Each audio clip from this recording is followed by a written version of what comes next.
बोकारो दिन भर में आज पुलिस जवान की गोली लगने से मौत पर परिवारजनों ने जताया हत्या की आशंका। देंगे इसकी पूरी जानकारी बस कुछ ही देर में। नमस्कार, मैं हिमांशु हाजिर हूं बोकारो दिन भर लेकर। बोकारो की अन्य खबरों में DPLR कार्यालय के पास आत्मदाह करने के लिए पहुंचा एक परिवार, करेंगे इसकी भी बात। बोकारो में नए कंट्रोल रूम का उद्घाटन, जर्मनी में होने वाले स्पेशल ओलंपिक के लिए बोकारो में तैयारी, बात इसकी भी होगी। कुछ खबर फटाफट अंदाज में होगी बोकारो टाइम्स के डिजिटल रेडियो पर। दरअसल जिक्र करेंगे 25 ऐसी सूचना और खबरों की ताकि आप अपने आसपास से लेकर देश और दुनिया के हाल से वाकिफ हो सके। तो खबरों का सिलसिला करते हैं शुरू। सबसे पहले देश और दुनिया का हाल। ईडी की बड़ी कार्रवाई, ओक्टा FX कंपनी के खाते कुर्क किए गए। मुकेश अंबानी को अब मिलेगी Z+ सिक्योरिटी, IB की सिफारिश पर गृह मंत्रालय का फैसला। बिहार में अवैध बालू खनन को लेकर 2 गुटों में गोलीबारी, 4 की मौत। सूरत में PM मोदी का रोड शो, 3400 करोड़ के प्रोजेक्ट का लोकार्पण करेंगे। सोने की कीमत 600 रुपए प्रति 10 ग्राम बढ़ी, तो वहीं चांदी की कीमत 1400 रुपए प्रति किलोग्राम बढ़ी। सप्ताह के चौथे दिन सेंसेक्स 188 अंक और निफ्टी 40 अंक गिरकर हुए बंद। अब एक नजर आपके राज्य झारखंड की 3 बड़ी खबरों। झारखंड हाई कोर्ट ने देवघर एयरपोर्ट मामले में बीजेपी सांसद निशिकांत दुबे और मनीष तिवारी को अंतरिम राहत दी है। झारखंड के राज्यपाल रमेश बैस ने सरकार को कोर्ट फीस कानून के प्रावधानों पर पुनर्विचार करने का निर्देश दिया है। गुमला के चैनपुर प्रखंड में टीचर के कहने पर बच्चों ने नहीं किया डांस, कमरा बंद करके बुरी तरह पीटा गया, 13 छात्र घायल। तो ये थी देश, दुनिया और झारखंड की खबरें। अब नजर डालते हैं बोकारो के 9 प्रखंडों में से कुछ प्रखंडों की खबरों पर जो सुर्खियों में बनी रही। IRB 8 के जवान सुशील कुमार की गोली लगने से हुई मौत के मामले को लेकर परिवारजनों ने हत्या की आशंका जताई है। परिवारजनों ने हत्या की आशंका जताते हुए 100 को लेने से इनकार कर दिया है। वहीं पुलिस ने परिवारजनों से लिखित शिकायत भी लेने से मना कर दिया।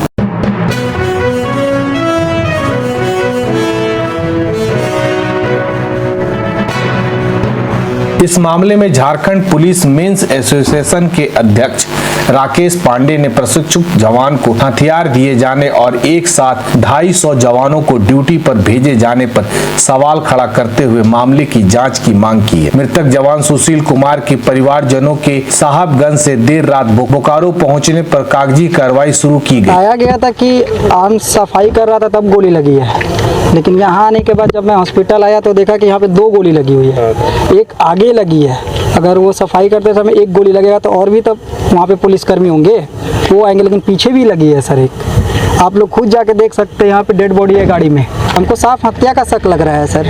हत्या किया गया? अगर सुसाइड करेगा तो एक गोली मारेगा सर, पीछे से क्यों मारेगा? आकर सर पे मारेगा सर। नहीं बताया जैसा कि है इसकी सुसाइड ये वो कि हथियार साफ करते टाइम लग गया, दोबारा पीठ पे गोली मारा गया है। आने पे यहाँ पता चला कि आपका भाई मर गया। हम बोले कैसे? तो आपका भाई जो हथियार साफ करता था, वो प्रशिक्षण था जिसको दिया गया था, वो साफ सफाई करने के दौरान उसका गोली लग गया और उनका मृत्यु हो गया। हम लोग इतने बात सुने यहाँ पे, और यहाँ पे भी थाना में यही सब बात लिखा है, भी थाना में यही सब बात लिखा है। उसके बाद हम लोग साइन, किसी पेपर में साइन भी नहीं किए हैं। बोलते हैं कि DSP साहब आएंगे, पढ़ेंगे तब तुम साइन करना।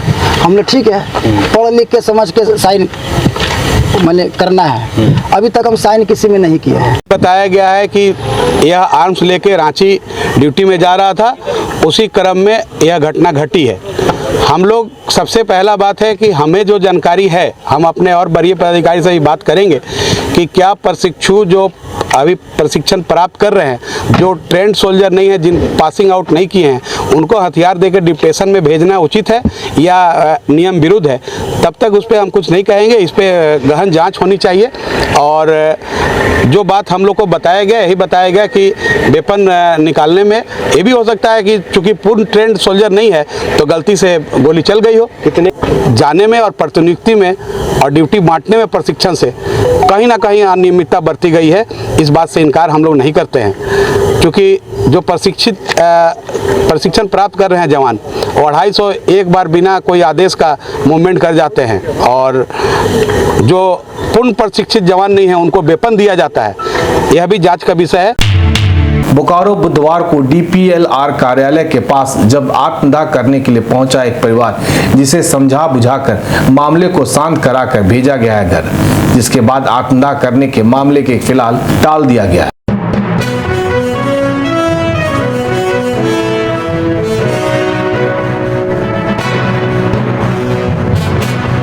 पीड़ित पद लोचन महतो का कहना है कि उन्हें भी 20 डिसमिल जमीन पंचायत संख्या 44 के आधार पर मिला है, लेकिन एक पड़ोसी उस जमीन पर कब्जा करना चाहता है, जिसको लेकर बोकारो के कैंप 2 स्थित DPLR कार्यालय में उन्होंने आवेदन दिया, लेकिन कोई कार्रवाई नहीं हुई, जिसको लेकर उन्होंने बुधवार को परिवार के साथ आत्मदाह करने की ठानी थी। DPLR तरफ से हम लोग को जो 10 डिसमिल दिया जाते हैं सर, वो जो है ना वो हम लोग को दे ही नहीं रहे। एक निरंजन महतो जो है मेरे बगल में, उसने 50-60 डिसमिल ज़मीन को कब्जा करके रखे हैं। उसके बावजूद भी वो मेरे ज़मीन पे आके रंगदारी दबंगगिरी करके वो मेरा जगह को छीनने खोज रहे हैं, और अपना जगह का वो कुछ मैंने पेपर लिए नहीं है, और मेरा ही जगह का पेपर ले के बोल रहे हैं कि ये जगह मेरा है, तो तुम यहाँ आना भी नहीं है, अगर आओगे तो पहले पातापुर साइड में जिस तरह का मर्डर हुआ है उस तरह तेरा भी होगा। नहीं, उसको तो जमीन आवंटित ही नहीं है। आप जिस क्या नाम है उनका बताइए? झाबू महतो। तो झाबू महतो को आवंटित ही नहीं है। अभी थोड़ी देर पहले सांसद प्रतिनिधि जी आए थे लेकर के, हमने उनको समझा दिया था कि उनको अभी आवंटित नहीं है जमीन। अभी जमीन के लिए वो आवेदन दिया है जिसपे जांच चल रही है। अगर वो इसके लिए इंटाइटल होंगे तो उन्हें मिलेगा, और अगर नहीं उसके लिए वो होंगे इंटाइटल तो नहीं मिल पाएगा। बोकारो के DC और SP ने बुधवार को बोकारो कंट्रोल रूम का जीर्णोद्धार के बाद बोकारो कंट्रोल रूम का फीता काटकर उद्घाटन किया। इस दौरान उप विकास आयुक्त समेत कई पदाधिकारी मौजूद थे। कंट्रोल रूम को पूरी तरह से सुसज्जित किया गया।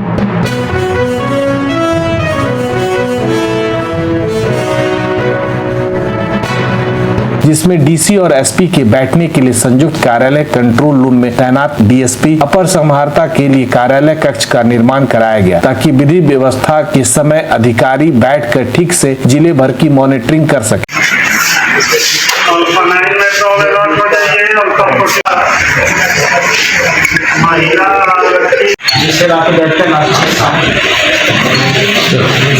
आज डिस्ट्रिक्ट जो इंटीग्रेटेड कंट्रोल रूम का अपग्रेडेशन का कार्य पूरा किया गया है, जिसके अंदर मुख्यतः अभी जो हमारे पदाधिकारी है, जो DSP और ADM जो AC जो रहते हैं, उनके लिए भी यहाँ पर जो उनके चैम्बर्स हैं उनको भी अपग्रेड किया गया है। साथ साथ जो कंट्रोल रूम में जो कॉलिंग फैसिलिटीज़ रहती है, तो व्हाट्सएप के माध्यम से, जो कॉलर्स के माध्यम से, या फिर जो हम लोग सोशल मीडिया प्लेटफॉर्म्स को भी यहाँ लगातार जो कंट्रोल रूम में निगरानी रखी जाती है, उस पूरे सेटअप को भी सेटिंग के दृष्टिकोण से और यूटिलाइजेशन के पॉइंट ऑफ व्यू से अपग्रेड किया गया है। साथ के साथ जो फेस्टिवल्स के टाइम पे जब स्पेशल डेपुटेशंस होता है मजिस्ट्रेट्स का और ऑफिसर्स का, उनके लिए भी बैठने की जो फैसिलिटी है उसको बनाया गया है। और इसके साथ साथ जो संयुक्त जो कार्यालय रहता है उपायुक्त और पुलिस अधीक्षक का, उसको भी अपग्रेड किया है।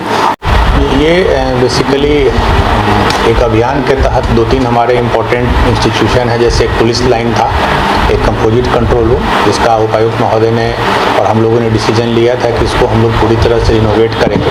तो आप लोग देखे होंगे कि अगस्त के महीने में पुलिस लाइन में काफ़ी काम हुआ, उसको लेकर। और नेक्स्ट हमारा टारगेट कंपोजिट कंट्रोल रूम था, जो कि ये हमारा हब है। कोई भी ऐसा लॉ एंड ऑर्डर इशू होता है, कोई फेस्टिवल होता है, तो यहीं से हम लोग मॉनिटरिंग करते हैं। उसके अलावा डेली बेसिस पे भी जो डायल 100 है, जो कॉल आते हैं, सोशल मीडिया मॉनिटरिंग, सभी यहीं से होता है। तो जब हम लोग का ज्वाइंट विजिट हुआ था, तो हम लोगों ने पाया था कि थोड़ी मूलभूत जो एक होनी चाहिए सुविधा, उसकी कमी है, और टेक्नोलॉजिकली थोड़ा अपग्रेड करना है। इन दोनों चीज़ पे काम हुआ है, और जो वहाँ पे हमारे पदाधिकारी जवान ड्यूटी कर रहे हैं, उनको भी बेसिक फैसिलिटीज़ प्रोवाइड कराया गया है। जो फोर्स रुकती है, उनके लिए भी काफ़ी अच्छे से अकोमोडेशन कराया गया है। पर्यटन, कला, संस्कृति, खेलकूद एवं युवा कार्य विभाग की ओर से पर्यटन स्वच्छता पखवाड़ा के तहत गुरुवार को समाहरणालय परिसर से उपायुक्त कुलदीप चौधरी ने जागरूकता रथ की हरी झंडी दिखा के रवाना किया।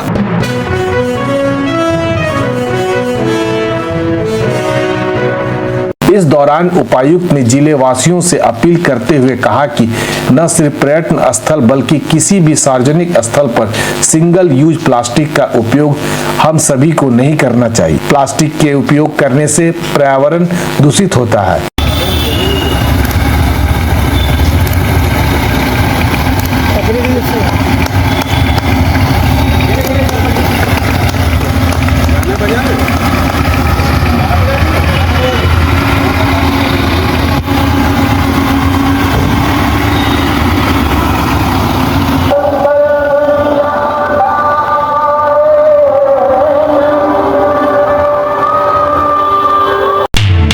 जर्मनी में होने वाले स्पेशल ओलंपिक के लिए बोकारो में तैयार हो रही है भारतीय टीम। जून 2023 में बर्लिन जर्मनी में होने वाले स्पेशल ओलंपिक में भारतीय टीम भी देश के नाम को रोशन करने में उत्साहित है। बीएसएल स्पोर्ट्स कॉम्प्लेक्स में 27 सितंबर को 4 दिवसीय फाइनल सिलेक्शन सह कोचिंग कैंप का शुभारंभ अधिशासित निदेशक कार्मिक प्रशासन संजय कुमार ने किया।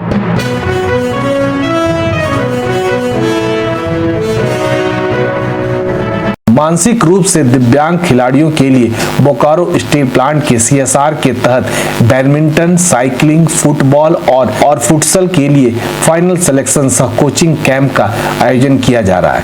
30 सितंबर तक चलने वाले इस कोचिंग कैंप में पूरे देश से आए वैसे खिलाड़ी शामिल हो रहे हैं। इसमें पुरुष वर्ग से 57 खिलाड़ी तथा महिला वर्ग से 41 खिलाड़ी शामिल है।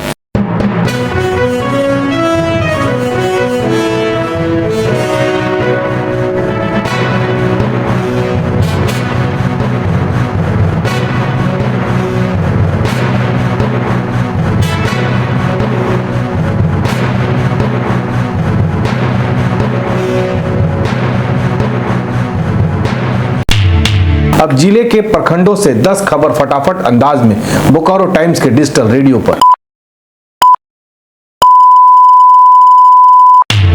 गोमिया में फंदे से झूलता मिला 20 वर्षीय युवक का शव।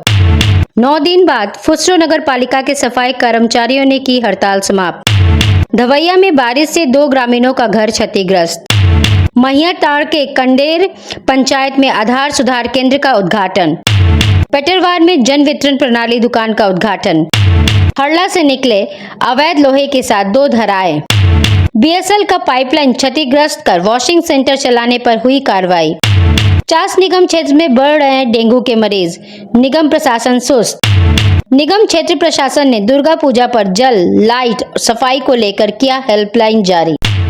अब जान लेते हैं बोकारो जिले का तापमान। मौसम विभाग के अनुसार आज का अधिकतम तापमान 30 डिग्री सेल्सियस और न्यूनतम तापमान 24 डिग्री सेल्सियस रिकॉर्ड किया गया। आप अपने आसपास की घटनाएं और समस्याओं को हमें व्हाट्सएप कर सकते हैं। हमारा व्हाट्सएप नंबर है 9334210302। इसी तरह बोकारो की तमाम खबरों को जानने के लिए आप हमारे चैनल बोकारो टाइम्स को लाइक कीजिए, सब्सक्राइब कीजिए और शेयर कीजिए। फिर मिलेंगे बोकारो दिन भर में, तब तक के लिए नमस्कार।